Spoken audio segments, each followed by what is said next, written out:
உங்களுக்கே தெரியும், மாடி தோட்டங்கிறது அவ்வளோ லேசான விஷயம் இல்லை. அது பின்னாடி நம்ம எவ்வளோ கஷ்டப்பட வேண்டியது இருக்குது பாருங்கள். சென்னையில் வந்து தொடர் மழையினால் என் மாடி தோட்டமே அலங்கோலமாக இருக்குது. என் தக்காளி செடிங்கள்லாம் போச்சு பாருங்கள். எவ்வளோ தக்காளி செடிங்க வந்துட்டு இருந்துச்சு. இந்த மழையினால் வந்து எல்லாமே வந்து காஞ்சி போச்சு. இங்கே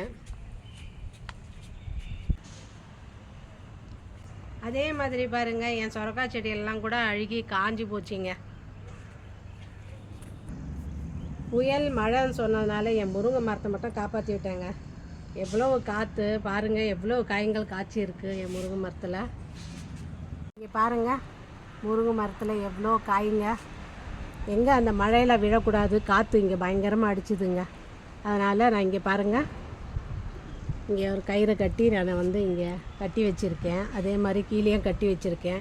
இல்லைனா இது ரெண்டும் 3 கிளை இருக்குது. ஃபுல்லாக வந்து காற்றுல விழுந்துடுச்சுன்னா அவ்வளோதான். நிறைய காய்ங்க இருக்குது, அதனால் காப்பாற்றி வச்சுருக்கேன்.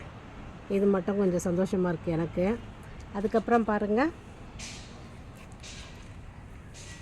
இந்த மாதிரி முருங்கை காயில் வந்து இந்த மாதிரி மழைனால் தண்ணி அதிகமாகிறதுனால இந்த மாதிரி பிளாக்காக, இந்த மாதிரி ரெட்டிஷாக அந்த மாதிரி ஆகிடும். இது அது ஒன்றும் இல்லைங்க, அது காய் நல்லா பெருக்க உள்ளே நல்லா தான் இருக்கும் இந்த சதைங்கெல்லாம். அப்புறம் நல்லா பெருசாகிடுச்சின்னா அதுக்கு நம்ம மேலே சீவிட்டோம்னா நல்லா தான் இருக்கும் அந்த உள்ளெல்லாம். சில தொட்டிகளெல்லாம் பார்த்திங்கன்னா தண்ணி வந்து தேங்கி வாட்டர் லாக் ஆகிடுச்சு. இந்த தொட்டிங்கெல்லாம் ஒரு 10 தொட்டி இருக்குங்க. அதெல்லாம் வந்து சரி பண்ணணும்.